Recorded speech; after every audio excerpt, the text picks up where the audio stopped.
Hello, everybody, and welcome back to the Disconnected. I'm here with Mike, who is the president of Dark Star Pictures, who is a partner label of OCN Distribution and Vinegar Syndrome. Mike, thanks for doing this. Hey, thanks for having me. I've been following you guys for quite some time. I think we're almost at 2 full years as a partner label now, right? Yep, that's right. Just about that. I mean, with COVID, everything feels like one big year, but Yeah. I feel like it's still in COVID years. But yes, about 2 years now. I keep joking around with my wife that it feels like it's March 327th of 2020 or something like that. Exactly. Well, I've been trying to get eventually to all the OCN partner labels. There's so many that it's hard to get to everybody, but I'm glad that I could add Dark Star to the roster because you guys are kind of your own little anomaly as part of the partner labels.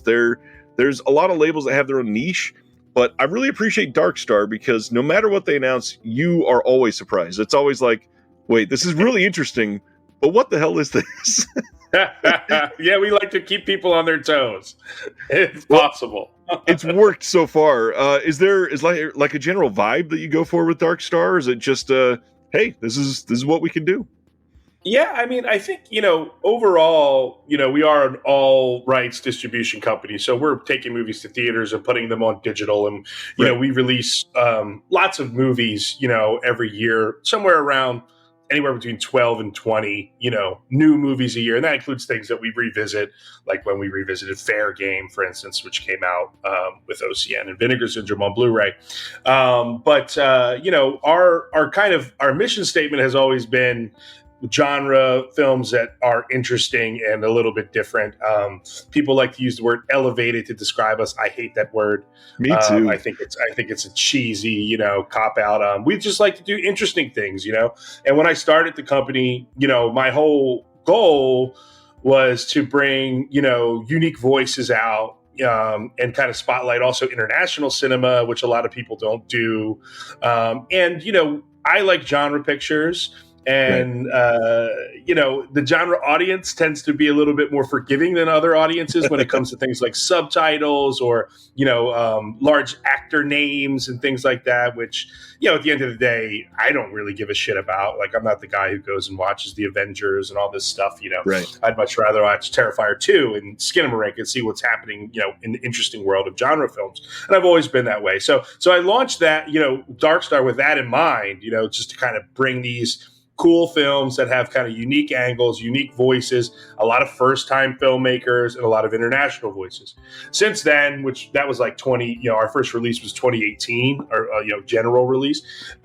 Since then, we've kind of bled into other areas. We do a lot of LGBTQ plus films now, and then you see on the OCN side, we actually did Potato Dreams of America, which was a big curveball for everyone because it's totally left field from, that's 2 baseball references in one sentence. Yes. But it's totally out there compared to what else you see on the Vinegar Syndrome or OCN other partners, release slates. And we like that, right? I mean, at the end of the day, physical media has changed, from where it was, 20 years ago, certainly, but even 15, 10 years ago, now it's much more collector based, and that's almost exclusively what it is. I mean, it's always had collectors, right? But, now it's, the bulk of the business, from where I sit is, wrapped around the collectors. So we're not the company that's going to go out and do manufacture on demand discs, these garbage discs that people put out there, right, that are, they break in the mail before they even get to you.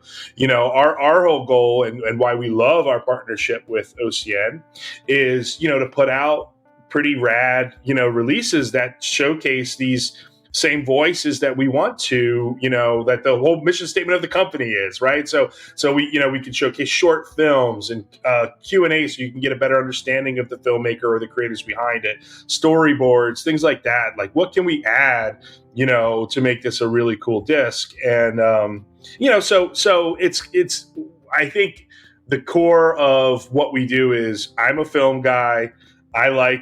I like different kinds of films, so you see different kinds of films coming from our label, and that's really it, that should be the fundamental of what this is for a lot of these labels. So that's a good thing to have somebody that is a film guy at the center of it. So thank you for that. International genre. There's so many releases that have come out from this that are just unique. So many interesting ways. You threw out Potato Dreams of America. A little hint to everybody watching. I'm setting up an interview with the director of that movie because my day job, I work in immigration, and I just like the perfect in to get something going for that film. So thanks for putting that out. Yeah, and Wes, the way that came about, and you'll talk to Wes, and I'm sure you could bring this up with him, is again, it's very atypical. We don't put a lot of our LGBTQ plus films out with OCN because it doesn't always make sense for the audience. Right. But Wes he's such a big fan of Vinegar Syndrome in general, and he sent me a list of, first he sent me a picture of all his Vinegar Syndrome, Blu-rays, and then a list of everything he has. And then I was, talking to Justin, who I'm sure you interviewed at some point, and Justin was like, well, I know Wes because he's always tweeting about us and, connected to our socials. So I was like, well, it's a natural fit. Let's do this, let's get this one out there, but that was a filmmaker who, came to me and said, hey, I love what you're doing on this side of the business. Can we be a part of it, even if it isn't a natural fit? Right. And there it is. I love the O card on that one. It's really, it looks amazing. And that's a loaded disc, man. I mean, that's got it's got the short film that Potato was based on, and we also have 2 web series that Wes did. They were available online, but only on his own YouTube page. And I'm like, let's put these on there. There can't be drag horror series called Capitol Hill, which I thought was really fun, and we could get on there. So it made a lot of sense for us to take that one and push it out there. And I'm very happy that the audience received it. When it's not a natural fit. Well, and that's the big thing that I always try to highlight on my channel is that there are so many pieces of media that a lot of places will just lose forever because eventually they're not going to be on a disc. It's very lucky that we get something like what you put on there for that one, because there's tons of stuff that is just disappearing daily at this point, literally. It's sad. There's big films disappearing too, by the way. I mean, I've been trying to get the rights for Dark Star, the Carpenter movie, forever. It's a tough one. Can't wrestle that away from VCI at the moment, huh? Exactly. Let's see. Just to highlight some of these, I think this was the second release you did with OCN. I've got Last Matinee as well, but I think I've watched that thing 3 times, so I can't even find out where I last left it over there. This is a big one. And then Mother Schmuckers, I feel like a lot of people responded pretty well to that one. Yes, Mother Schmuckers is a wild film. The last couple that I've been shouting out to people, King Car, this is a big one. Very interesting movie. And then got to go down the list a little bit. This is one that we've been talking about on our chat many, many times. Private Chat. Why don't you tell us about this one? Private Chat. It's a fun film. That film came to me in the most interesting way. If you've seen the film, the Peter Vack, who's the lead in the movie, he sent me the movie, and I worked with Peter on. Peter, aside from being an actor, he's a writer, director. He's got his hand in everything. Very hands-on indie guy. On the scene, super active, super cool. He hit me up and he's like, Mike, I got a cool film for you. I think it's perfect for Dark Star, and he sends me the film. Well, within the first 5 minutes of the film, I just full frontal of Peter. So what an interesting intro to that one. Coming right in. But it's again, like when I saw that movie, I'm like, wow, this is really, really cool. Ben Hosey, the filmmaker, first time filmmaker, gave me real safety vibes, right? I mean, he's playing that kind of, kind of like Uncut Gems where you almost have a panic attack watching the movie because of how tight the shots are and how closely cut it is. Meanwhile, with this kind of like gritty underground, sexual vibes of this, online gambling and cam girls. I mean, 2 things that are really dominating, the subculture of our United States right now, right? I mean, like Yep. there's that's just something that exists, and people haven't really addressed it at all. And at least in a art house film, and kind of in a, I don't want to say a lighter way, but in a more watchable, digestible way. So I was really like enthralled by it, and I thought, wow, this is a film that people are going to embrace. Obviously, Julia Fox is in there, and we had at that point, Julia had just she was just in Uncut Gems when we brought it out, and she was by all rights and purposes going to be a star. Still kind of is a star. She started dating Kanye West and stuff, and got a little weird out there. But we just we thought we had a real gem, and I still think we do. I think that's a film that people will go back and revisit, and I hope they continue to find it. But it's weird because it's a drama, right? I mean, ultimately, it's maybe a thriller, but it was embraced by genre audiences, and it's actually a film that Justin at OCN, he came to me and asked me for it, because we had already released the film. It was COVID, so it wasn't theaters; it was virtual theaters, right. And we released it on digital. And he came to me, a few months later and said, "Hey, I think this would work really well." We weren't even thinking of it as a title, that would work really well for the audience, the Vinegar Syndrome audience, but he believed it would, and he was correct. So we went and got with Ben and put together a whole bunch of special features. I wish we could have a little bit more on that one, but because Ben was such a green filmmaker, he knew there just wasn't that much out there, and there weren't any festival Q&As and things like that. And the timing of it all with COVID, that took away a lot of opportunities too. Absolutely. I mean, that was a movie that, could have really done well in some art house theaters, even, and getting out there. So it was a little disappointing in that regard, but, at the end of the day, I think we really maximized what we could get out of, get for the film out in the public, and I'm very happy with it. And it gives you, if you're not familiar with the Dark Star brand, Private Chat gives you like a good understanding of kind of the content that we're not scared of, because it's that would be an NC-17 movie, if it was rated. We don't dare deal with the MPA because you get NC-17s and R's. The first 5 minutes, So, and it's also a good indicator of like something that is kind of like left of genre, in terms of what we're doing. So, very proud of Private Chat. I think that's a good indicator for sure. Right. Yeah. And one thing that you just touched on that kind of highlights for Dark Star as well. Obviously, I'm not like glad that COVID happened, but that was a weird setup for this. But there's so many companies that started either right before COVID or literally tried to launch during COVID that probably faced one of the most difficult times that they're ever going to have to face. And if they came out okay on the other end, that's got to be really like validating for the company themselves. And Dark Star obviously has faced that, with theatrical and with going digital and starting literally 2 years before this global pandemic came and swept away what a lot of people in your position would have been hoping for with festival runs and with wide open theaters and all that. So how did all that affect you as an individual going through all that?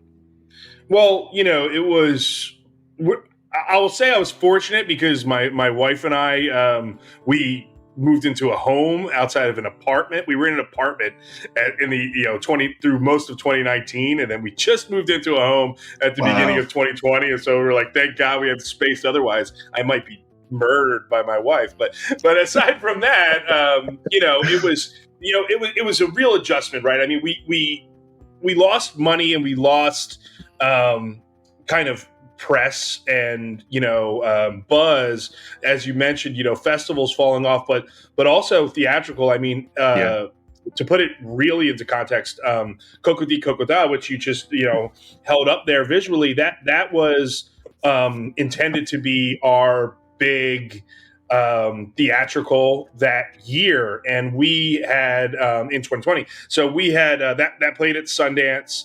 And we played some festivals before COVID. We were getting all geared up to go. We had a ton of great theaters booked for the end of March 2020.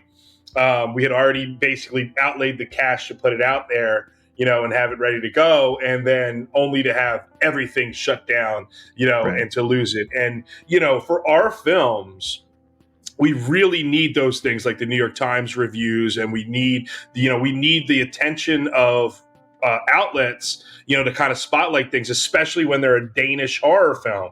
Right. I mean, it doesn't have big stars in it. It's not in English, so it is a genre film. So and like I said before, the genre audience is embracing, but, it still to break out into the next level and to get, the audience attention, and then to get the attention of people at Apple so that they can place it better, so that people can find it, Exactly. we need that press. So, it was a real big adjustment outside of, the actual money that was lost, the adjustment to how you approach these releases, was abrupt, and we had to do it quickly with things that were already planned.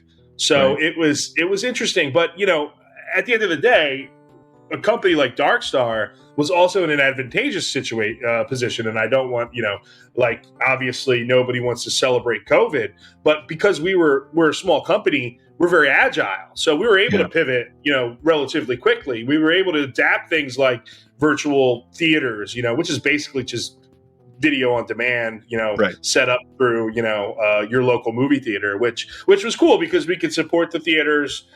We adapted that technology very quickly. We got on board with someone, and, we were able to kind of make these, theatricals work.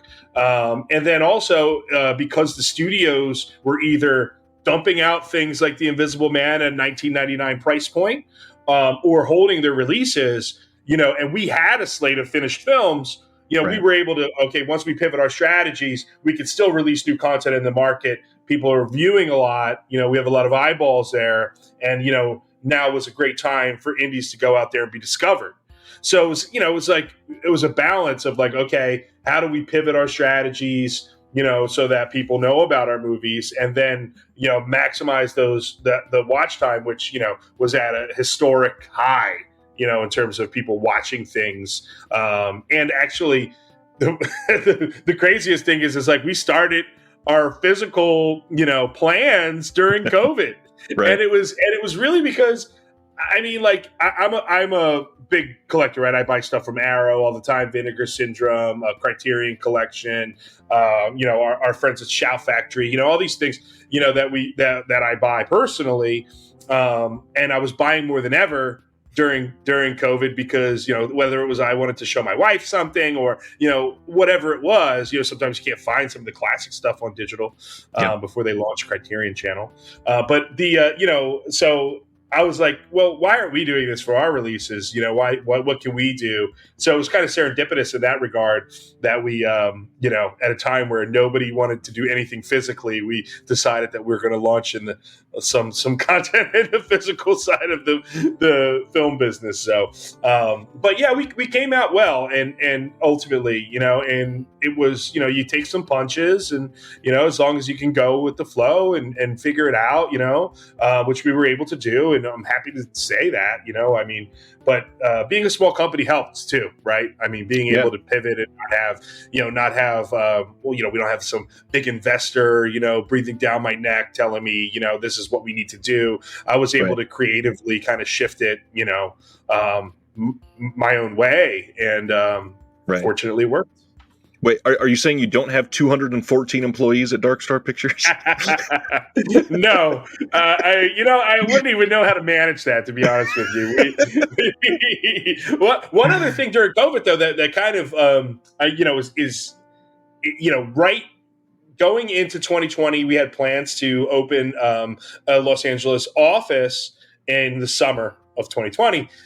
We're just about to sign a lease, get ready and all that. Then COVID kicked in, and it was, now, fast forward to today, we have just foregone those, and everyone still works remotely because, it's just like this business, everyone is efficient, and as long as the work gets done and we can communicate like we are right now, with the Zooms and Google Meets and Microsoft Teams and every friggin' thing there is, we're able to be really efficient, and also like people. I feel like it's better for people's mental health, just to kind of have more flexibility. And the way my team works is, we're all people who love film, and we're all people who have lives outside of Dark Star. So it's very amalgamous, Right. and people can do their own thing and still get stuff done. And I find it to be extremely efficient and rewarding. Will we have an office eventually? Maybe we'll revisit those plans, but I'm kind of glad that we never did it, Right. because of COVID. So, I'm an optimist, Ryan. I look at things glass half full. Good. That's exactly how most of us should be, especially when it comes to this. I mean, you kind of have to be when you're running a company around physical media that's been told has been dying for the last 25 years, around theatrical, which every single day there's a new article saying the theater is dead, around foreign films that every day there's another article saying nobody likes reading subtitles. Why would you put out a foreign film? And Netflix all of this dubbing everything. Why do they do that? That's ridiculous. Right. So all that happening, you got to stay on the positive side. Otherwise, there's no Dark Star. Right. Exactly. That's how it seems that they want this to go eventually. Yeah. Well, the business has always been that the big guys want to squash the little guys. When I worked for another distribution company, when I started in the business, and when I came in, it was like digital was just really kicking in the gear, right? Like Right. the company I worked for were still making them probably 70% of their revenues were generated by physical media. And digital was just kind of kicking in, 20% of that was international sales, by the way. And then 10% was digital. So it was very small, and then that started to build and build and build. And when I first started working with people like, a big streamer that has a red logo, they would buy, I would pitch them, say 15 movies a quarter, things like this. They would come back, they would buy 12 of them. So you're Right. talking about doing 40, 50 movies a year with these big streamers when they first started. And then what they did was they just took all the data. They didn't share any of the data, and then went and made it all themselves. Now you fast forward to today, you're hard pressed to find Dark Star movies on that said streamer. It's like, Right. and it's not because we don't release, movies that people are interested in. It's because the big guys want to control, the market, and they want to do things on their own terms. And, that's why we have a strike like this. It's like, it does ripple, the ripple effect does come over to the indie distributors as well. We're kind of kicked at the same time, and it's kind of from both sides, right? I mean, we've been getting beat by the streamers and the studios, get beat up every year. It gets worse. And now we have, actors and writers who are rightfully striking, but that hurts us, right? If they're pulling out of press for some indie stuff that we're doing, which is happening. I mean, I understand, solidarity. I totally am with it. But not it. And poor us, right? But people don't think about how it affects other Right. other people, just like the below the line workers, right? I mean, like they're Exactly. affected when films aren't going. So it's a wild business, but it could be worse. I could be a dentist. Well, I'm hoping that you smile more doing this than as a dentist. One of the big things to really kind of go down the same path there is you do so much in theatrical, and you can see that just by going to the Dark Star website, because it's primarily like, hey, look at what's coming, look at what's in theatrical, you can go watch this. But just like I just said, every day we're inundated with these reports of the theater experiences dying. But really, I kind of want to see what your feelings are, because obviously for the studios, sure, it might be dwindling because people are less likely to go see Ant-Man 6 in the theater because it's the same as the last 5 Ant-Mans that they've seen. But when you have the chance to see Fair Game in the theater, you might go watch Fair Game, because when are you ever going to get a chance to see something like that again? So as an indie, how do you feel like the I guess just the environment is for you on the theatrical side right now? Yeah, well, the issue overall with theaters is that they've been so reliant.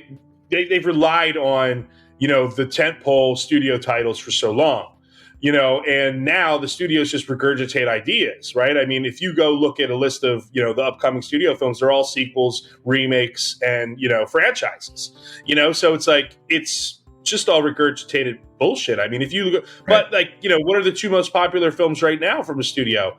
Barbie, which is big IP, and Oppenheimer, which is from an auteur director, right? So, like, I mean, those are okay, but the from our side, we've always had to look at the adjustment in theaters. We've always been more reliant on the local art house theater than we are the local chain, and that's always been our business, right? And really the theatrical experience is much more like going to a museum.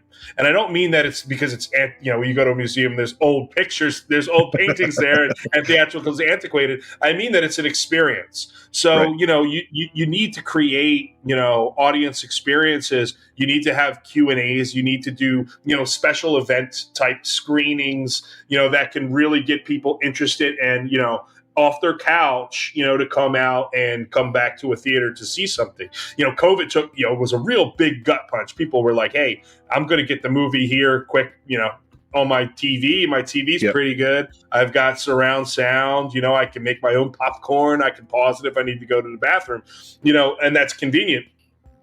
So like, we lost a lot of the theatrical experience, coupled with the fact that, studios are bringing out kind of those stale ideas. We think more than ever it's important that you create some kind of event, wrapped around that theater, whether it's just a Q&A or if that's something that you could do where you can tie it in with, some kind of, marketing, promotional type event where you can, say you pair with a local organization who's going to host some, an event that's tied to that. Those are the kind of things that we like to do with our movies. And then in general, I think from the one area where theatrical is still viable overall is genre movies, right? There's kind of an insatiable, desire for genre content and interesting genre content. Once again, you look at Terrifier 2,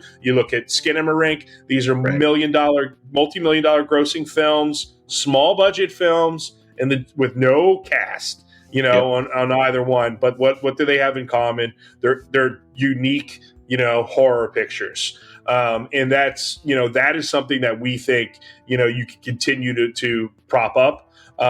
Foreign films are a little bit more difficult. So what we try to do is find our groove. Where can we sit in the theater space with the right locations, being the art houses that have kind of built-in audiences, right? People who trust the theater's brand, right? People don't trust the AMC brand; they just go to AMC because it's a vehicle, right? But if you have your local, like Lemley theaters here in Los Angeles, they do a great job of programming content across the board. Sure, they're showing Oppenheimer and Barbie, but they're also going to be showing, our Stephen King documentary. They're going to be showing, a foreign. We have,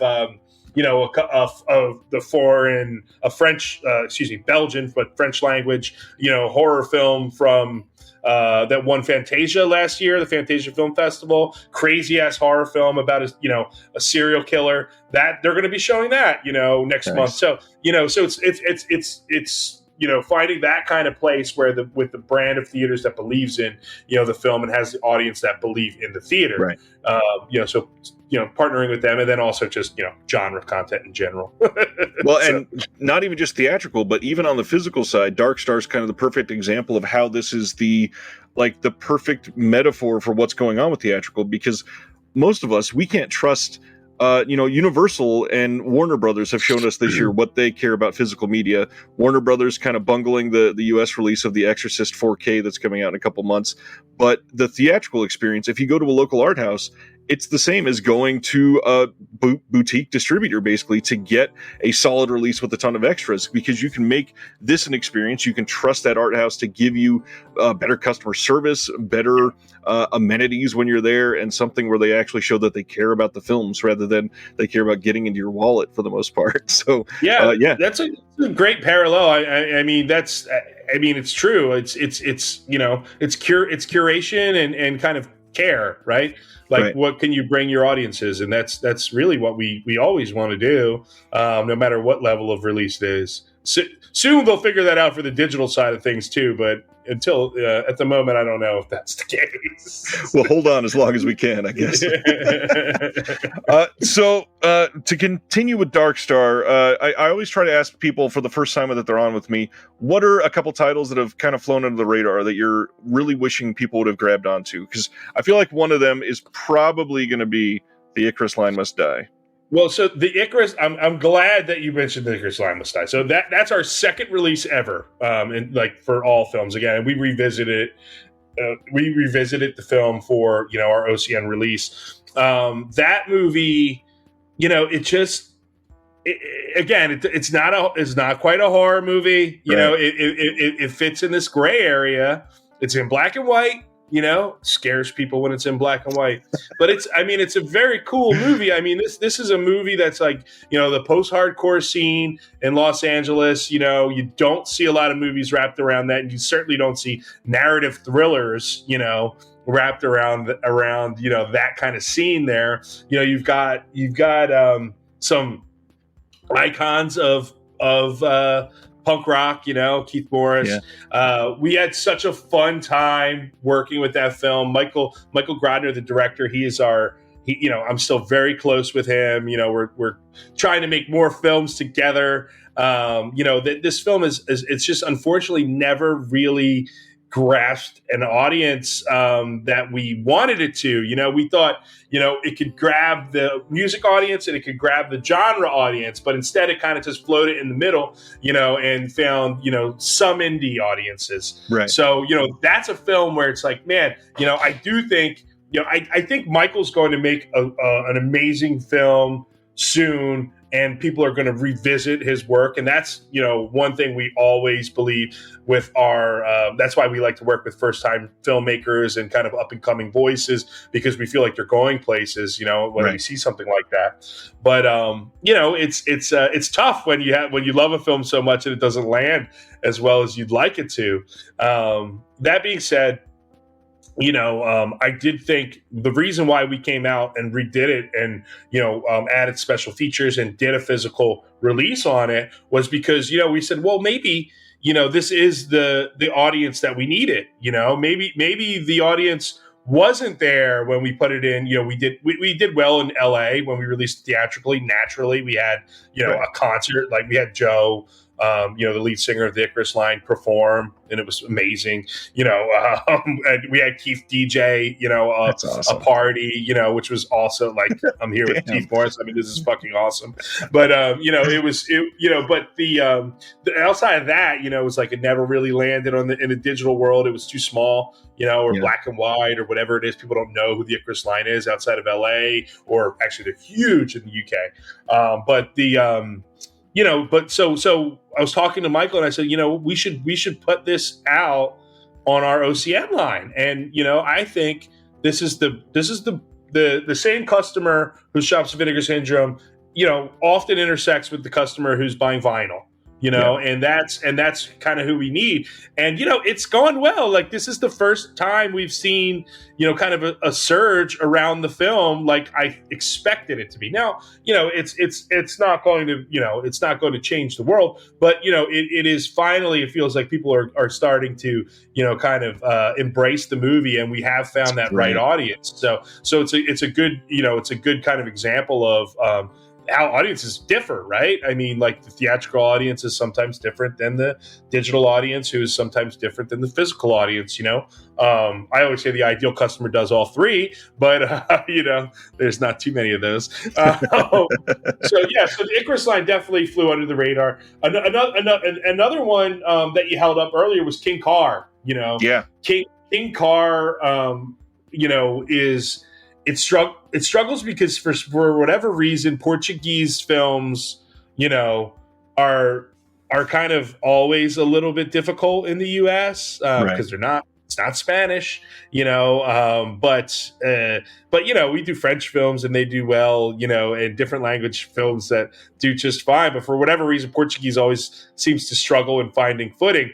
But I was just, when I watched King Car, it's like, wow, what a talented filmmaker, on such a tight budget to make such a cool science fiction film and create a world, with really no money. I mean, that movie is really low budget, but it doesn't look that low budget. And the world that's created is extremely unique. I mean, people laugh, but I'm like, it gives me kind of Blade Runner vibes because it's a creation of a world. Like, it's completely unique.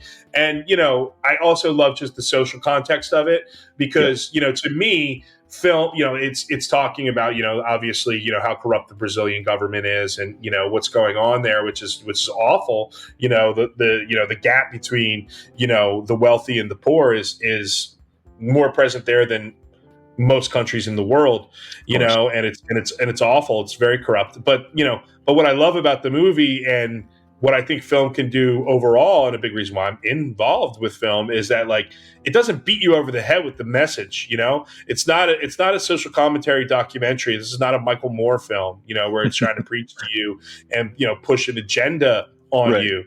It's just a cool science fiction film that happens to have a backdrop that is politically inclined, and people can learn from that and embrace it and see that, or they could just watch a cool sci-fi movie and not, and that's it, so it's that's one thing that I really, really liked about that film. And again, kind of like similar to the Icarus line, I do think the filmmaker is going to go on and make something really impressive. She is going to be making. I'm sure she's going to make an English language film next. She's got representation here in the U.S. now. So you see a lot of this. People, international filmmakers who can stretch $1, go a long way. They come to work in the U.S. People give the money because they can stretch that $1, and then they're making English language films. Hopefully not for a streamer, but for someone. And I think that people will be able to rediscover that. But I thought with our OCN release, again, this is like a good way to get an audience that is active on social media, can help build the word of mouth buzz around this film, and talk about really the cool visuals, right? That you have, because I think that's kind of the driver on that film, and then people will eventually catch on to the social context and also push that out there. That's one that I'm really hoping people discover more of. I think, another one, and that is, it's polarizing is what I'll say, is Mother Schmuckers. I mean, Mother Schmuckers is, that's just a crazy ass film. It's our ode to our homage to John Waters is what I always feel like, right? And I'm a huge John Waters fan. Nice. See it, but there's a Pink Flamingos, one sheet in my closet there. Mother Schmuckers is a film where I watched it at Sundance and I'm like, what the hell is that? It opens with them cooking and eating shit, right? Trying shit like. This is wild, polarizing when it comes to critics. We did a trailer on that one that was like, watch the film critics hate. And we just had like all the quotes, disgusting, we'll make you vomit if you watch this, kind of stuff, which I thought was really fun. But it's French language. It's from Belgium. The Guit brothers are Belgians. And I feel like that's a cult movie, in the making. We wanted it to be a cult movie, and you can't manufacture something being a cult movie. No, it's like people who try to manufacture things going viral. You just can't do it. Mother Schmuckers, dealt with the blow of COVID, right? I mean, we watched, that was a virtual Sundance, so I had Sundance at my house. And I watched that movie, and then we picked it up and put it out, right towards the end as things were starting to kind of come out of COVID. But I feel like, again, it's a movie people will revisit. It's a movie that will come up on things where people, just the title alone, if someone sees that title, they're like, what the hell is this? I think the filmmakers are going to go on and make some cool stuff that people will come back on. It's kind of the same story, right? But just in a different way. Like, this is shock cinema. We don't have a lot of that anymore. Right. There in the 80s, there was tons of it. In the late 70s and the early 80s, you had tons of shock cinema, people who were going after that, in big ways, right? I mean, like, there were studios willing to get involved with people like John Waters, who was just making crazy ass movies that would shock you. And like, in a lot of ways, I felt like with Mother Schmuckers, we could kind of get back to that a little bit, at least with our little slice of that, Well, and it's the type of movie that OCN fans, when they see a trailer that says, watch the movie that made people vomit, you could see OCN fans going, I kind of want to get this. Yeah, we wanted to do scratch and sniff cards. They're actually very hard to produce nowadays. So we couldn't do it, but I really wanted to do scratch and sniff cards where you could like smell the homeless, and there's lots of homeless people smell the dumpster that they eat out of. Of course, smell the shit. Again, that's smell it. That's an ode to smell-o-vision, right? I mean, back in the day. So. For me, it's like, oh, this is a fun movie, and sure, it's disturbing. Some of the things are over the top, but that's its intention. And I love that. I love a film that's self-aware like that, and can kind of make fun of itself. And I think it's a film that anytime no matter what, you have a reaction to that film. You might hate it. And you might love it, but you're not going to be in the middle. You're not going to say, "Oh, well, it was okay." It's polarizing. So, and I love that, man. It's like, I want to do stuff like that. I want to do stuff that makes people argue and engage, right, with cinema. That's what film should be. It shouldn't just be a big, sure, it should be spectacle, right? But like, it should create conversation. Whether that's conversation about what the Brazilian government's doing. Conversation about, why this movie is fucked up or just, general, like how it made you feel, and that's why I do what I do. Right. It's like to stir up emotion, no matter what that emotion is, I think that's the thing on announcement days when there's a Dark Star that's in this, tidal wave of OCN announcements. For some reason, I seem to always be drawn to it for who knows what reason, depending on the title. But there's, the odd ones, obviously, that are just like, what the hell is Mother Schmuckers? But then you've got certain things that are random styles, like you just recently did Attack of the Demons, and one, you see this come up and you're like, oh, that's a fun looking slipcover, what's it about? And then you wait, hold on, how did they make this movie? Yeah, Eric is a talented guy, man. It took some time to put that one together. That's construction paper horror, man. Let's go. Right. I mean, it's dude, I mean, I'm a huge South Park fan, right? Like, I've fallen off. I don't watch South Park as much anymore, as I did 15 years ago. But like, it's crazy that South Park's been on that long. But like when I saw this movie, and it was super under the radar.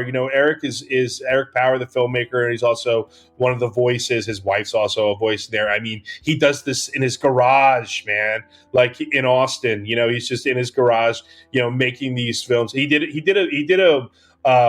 another film. I mean, I guess it's featured, but it's about 52 minutes, called Throne of Blood. And it was a samurai one. And I'm a huge samurai fan, but it was, same style, construction paper samurai movie. But it was like so gory, chopping off heads, like crazy ass, like a Takashi Kitano fucking, construction paper samurai movie. And I was like, who is this guy? And I found it randomly on YouTube. It was like, I just watched it, because I have a weird obsession with samurais. But,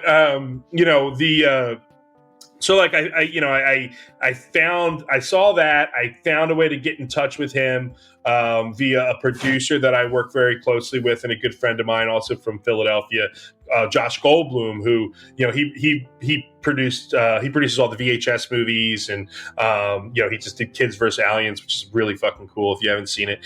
But great guy, Philly guy. We're both Philly dudes, and he's like, hey, I can connect you with Eric. I know him.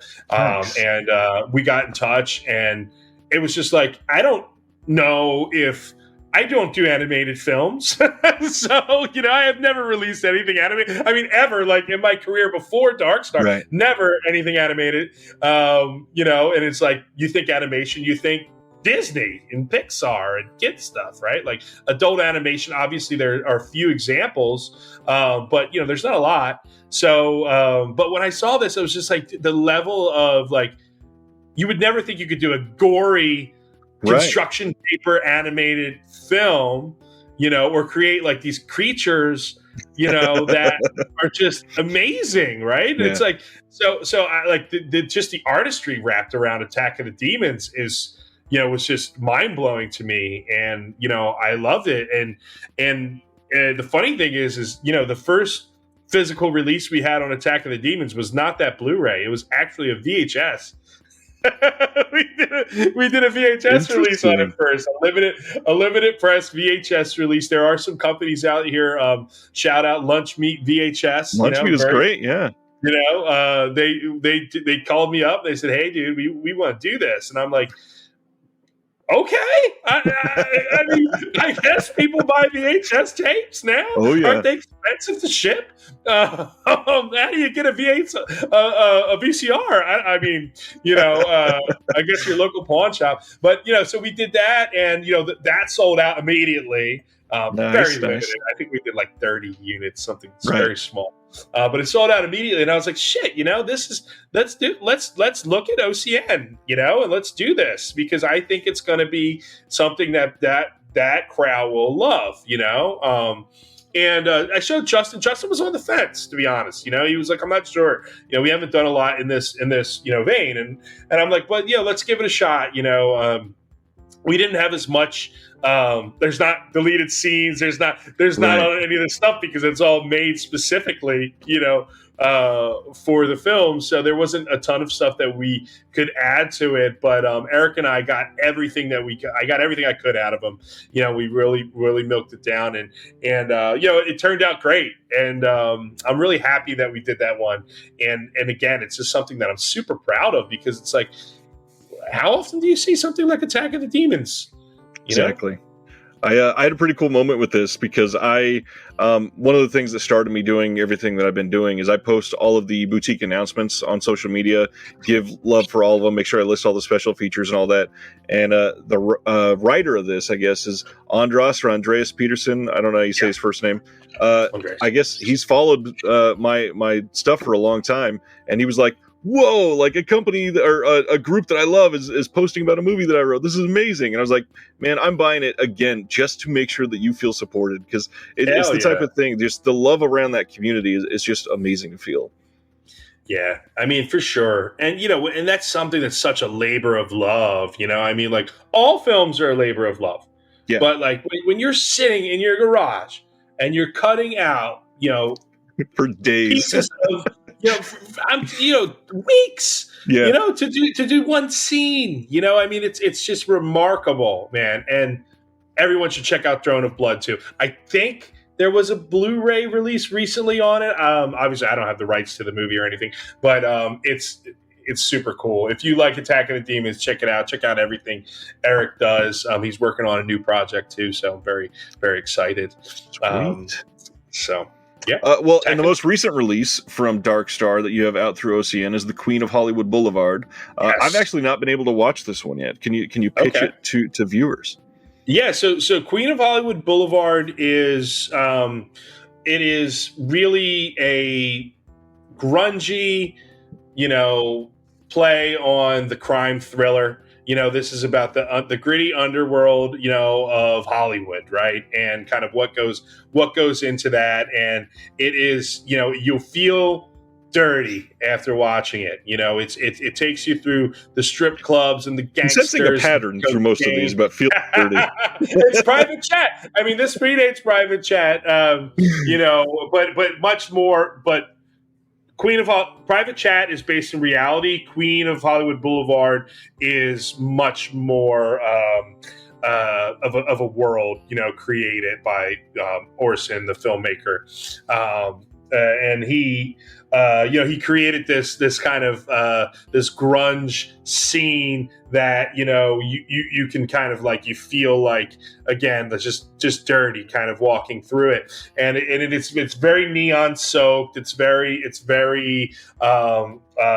distinct in terms of the look and the aesthetic that you get. You know, if you think Drive in terms of colors and kind of the world setup, and even kind of like the Albert Brooks character in Drive is very much like Roger's character, the villain in Queen of Hollywood Boulevard. So you get vibes of that, but it's also, it's like if Drive was made, you know, as an NC-17 movie, right? I mean, this is like much darker, and it also, like, the one thing I love a lot of things about the Queen of Hollywood Boulevard, but my favorite part is that the Queen, the title character, is actually the filmmaker's mother. And, you know, if not for anything else, see it for her performance and know that this is the filmmaker's mother. I mean, because this is a grungy, you know, NC-17 type movie, you know, and, you know, Rosemary, you know, the filmmaker's mother, who's the star, is she's going full in, you know, on it. And it's interesting for that alone. But it's a movie. It's all another cool thing about this. It's filled with little cool, interesting bits. One of which is a sad one, but it is Michael Parks, the great Michael Parks' last film. Yep. Which is amazing. There's a there's a piece of artwork in there that was, you know, made by one of the, you know, Manson family from prison that is showcased in the movie. Nice. I mean, there's all kinds of little tidbits that you'll find, and you can research. It's filled with Easter eggs, and you know, overall, it's you know, it was Orson's first movie. He's gone on now to do a couple different films, you know, that are a little bit more modern and commercial than the Queen of Hollywood Boulevard. But we met on a rooftop bar in LA by chance, and he was like, "Hey, sounds like you're doing cool, genre movies. I've got something that, you know, is probably up your alley." And, you know, we quickly established that we have the same taste in film, and Nice. you know, we just went in on it. So Queen of Hollywood Boulevard, man, I mean, I'm again, that was one of our first couple releases, you know, and then we revisited it for this physical release, and I fucking love it. You know, I mean, it's oh, sorry, I don't know if I can curse. Cuss away. I'm from Philly, man. We it's hard for us to bite our tongues. It's not even a question. Go right ahead. So yeah, but like, I just, you know, I love that movie. I think it's something that's like spot on for the audience. The reason we took a little longer to get that out is because, you know, Orson has been shooting another movie, and we were just trying to put together, you know, what we can add to it for special features to make it, you know, to make it juicy. But yeah, I'm happy. I'm happy with that one, and, you know, people should check it out because, you know, the Rosemary Hochschild's performance is out of this world, and it's the filmmaker's mother. That'll make more sense after you watch it, and you're like, "What the fuck?" Yeah, I definitely need to put my copy in. Again, this label has done so many cool things in just a short amount of time, and then on top of that, all the theatrical. It sounds like there's a lot of cool things coming. We got to talk about Mike himself, like behind the label. How did you get to be a film guy in the first place? Oh, well, you know, it's just like anyone else, I fell into it. I was, you know, I went to business school, a fairly prominent business school, and, you know, I wasn't super interested in going the finance route. Like most of my college buddies and contemporaries, they're either on Wall Street or working with hedge funds now. They're vampires, in the best way possible. But it just wasn't that life wasn't for me. Like I was the guy who was showing up to business school with like a baseball cap and my sweatpants, and people were wearing fucking suits, and it's just like, that's just not me. Like I don't. It doesn't work for me. So it was like I kind of struggled with, what path do I take? I'm getting this great education. What can I use it for?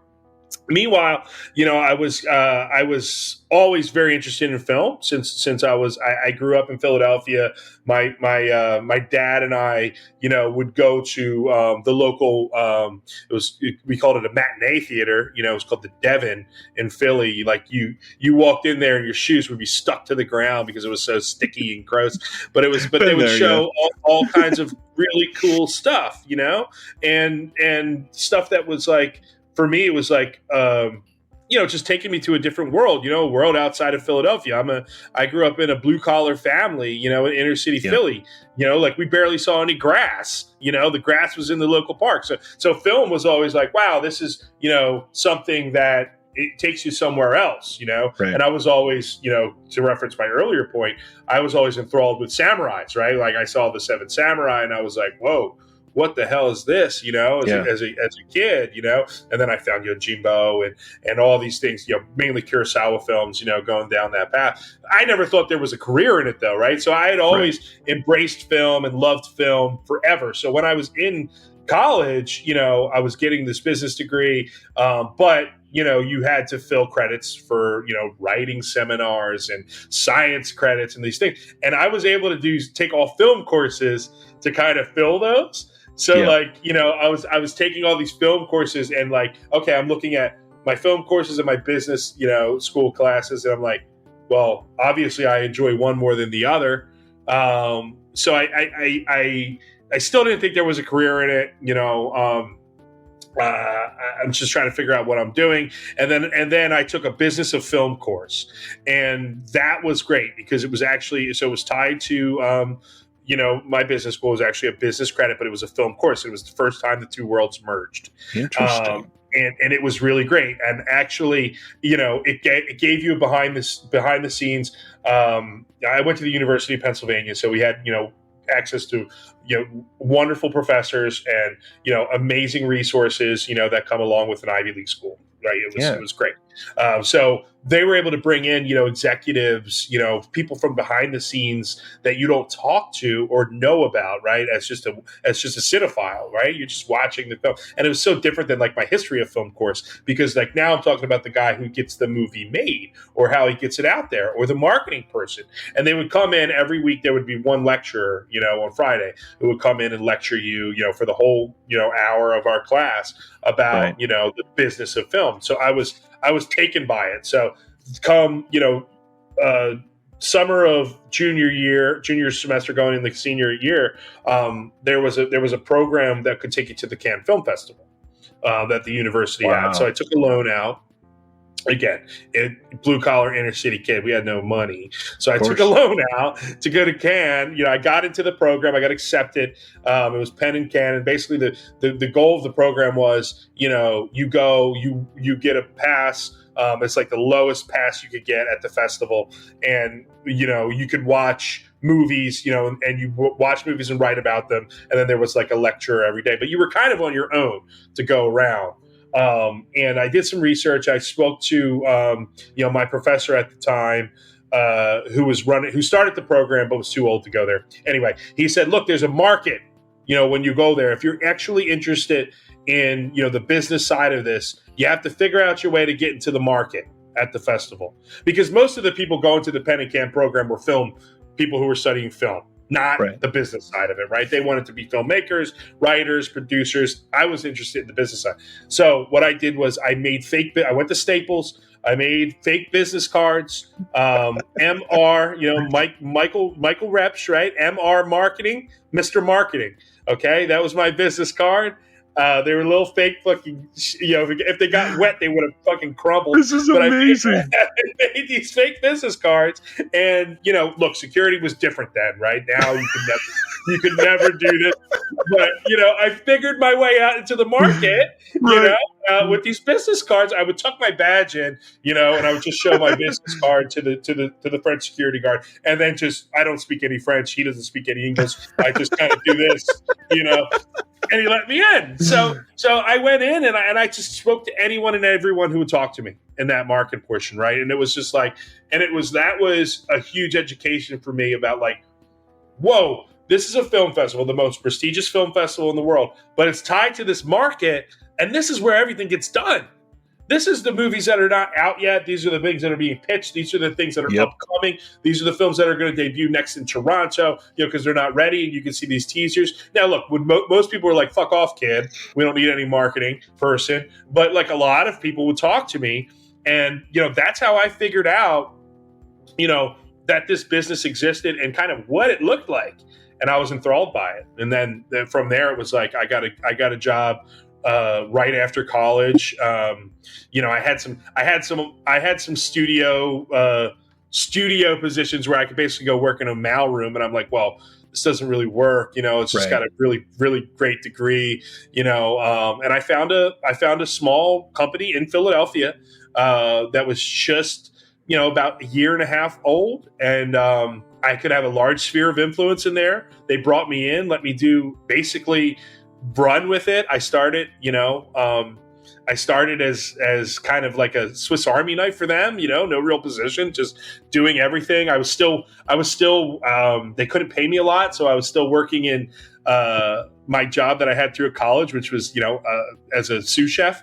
So I was doing days at the office, working, and then I would go at night, and I would, work in the kitchen, and, just kind of save money and build experience. And that was it. And then I just ran with it, and then the next thing, so that was going into senior year, right? The summer before senior year. The next summer I wasn't in Cannes. I've been to every Cannes since then. With that company, and now with myself. So like when I saw that market, I really knew what I wanted. That's what it was. That is damn impressive. Well, yeah. It's a shame you can't make the fake business cards anymore. The security is wild now. There's no chance you could do that.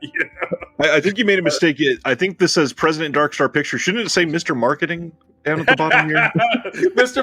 It's funny. My mom still, my parents still in Philadelphia. My mom, she's very proud. Bless her heart. She loves, and she's so happy. She still can't tell you exactly what I do. She doesn't understand the distribution. Of course not. But she's got all of my business cards, all of her children's business cards from various things, and there's still a Mr. Marketing card there. I'm surprised it's lasted. I mean, this thing was made out of like fucking loose leaf. Right. It's going to disintegrate one of these Christmases or something. That's amazing.